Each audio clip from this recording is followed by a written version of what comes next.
Hello, Philippines Mabuhay. So we're now on the second part or the final part of our discussion regarding obesity. Is it necessary to control our weight or to prevent obesity from happening? Why is it imperative or important to control our weight if we are indeed on the obese category or overweight category?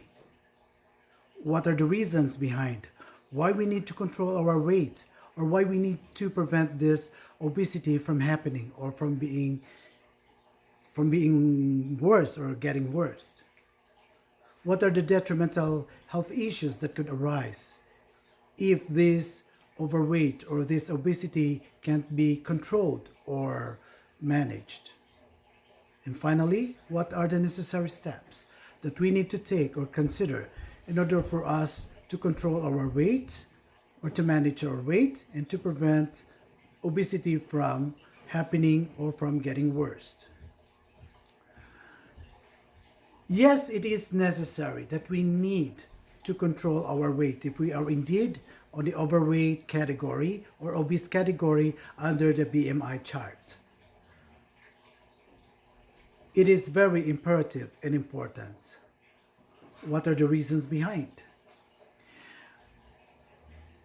Two main reasons. So that we can maintain our good health. And the second one would be to prevent the health issues that could happen and that could affect our health status. So the detrimental health issues would be metabolic syndrome, diabetes mellitus type 2, insulin resistant or an increased level of triglycerides in your bloodstream, or a decrease in the HDL or high density lipids, or which is your good cholesterol. You could be a risk for heart ailments or heart problems. And sometimes if it's worse, if it's poorly controlled or untreated, that could give you a massive heart attack. And sometimes you'll get so unlucky that could claim your life. You could be a risk for suffering from CVA or cardiovascular accident or stroke. You could be having problems with your sleep, especially obstructive sleep apnea. It could also affect your gallbladder function or your bile production.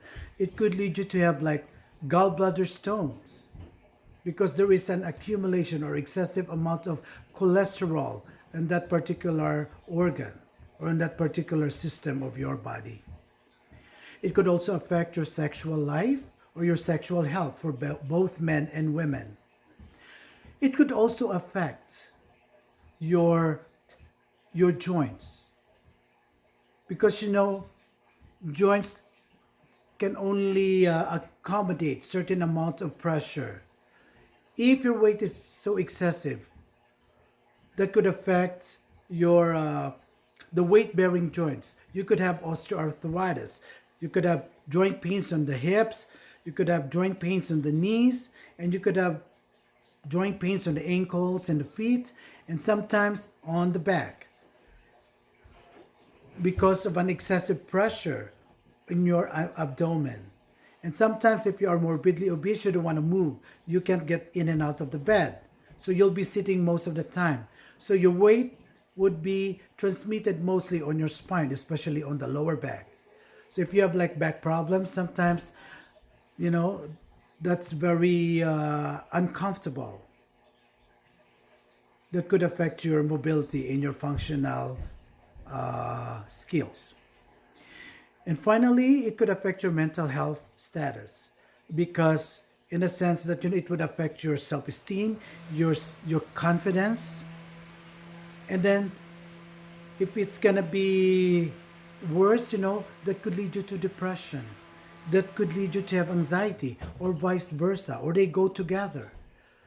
So it's very important that, we need to be very careful with what we eat. And then, we got to control our weight. We got to be watchful with with our nutrition or diet. So, what are the necessary steps that we need to consider if we are in the process of weight control or obesity prevention? As what I've mentioned, we need to set a goal. If we are indeed in the process of weight control or minimizing your weight, especially if you are in the overweight or obese category, try to set a goal. Keep yourself motivated. Try to weigh yourself every day and then start from there. And then, try to make some behavioral or lifestyle changes by being watchful with your diet. Try to eat nutritious foods or foods with nutritional value. Stay away from salty foods. Stay away from concentrated sugars, especially if you have some issues also with your metabolic system, or if you have like diabetes mellitus already, because it's not going to help. You try to engage in physical activities. Try to engage in walking if you're still able to walk. You try to engage in upper body exercises if you have difficulty with your lower legs, because it's painful. But you know what I mean? Try to do exercise overall. And then you try to take medications if you are indeed advised by your doctor for weight control, or as long as you are under their care, you try to obey them. You try to follow their orders, because that is for your own health. That is for your own good and for your own safety. So stay away also from extra vices such as, smoking or alcohol drinking, because, they're not going to help with your health as well. They could lead you to have more health issues if you're not going to stop. So, ladies and gentlemen, that ends our discussion regarding obesity. If you have any questions or concerns, please feel free to leave comments on the comment section of my channel, or on my YouTube channel. So thank you so much for your time, and you have a good day. See you on my next vlog. Bye.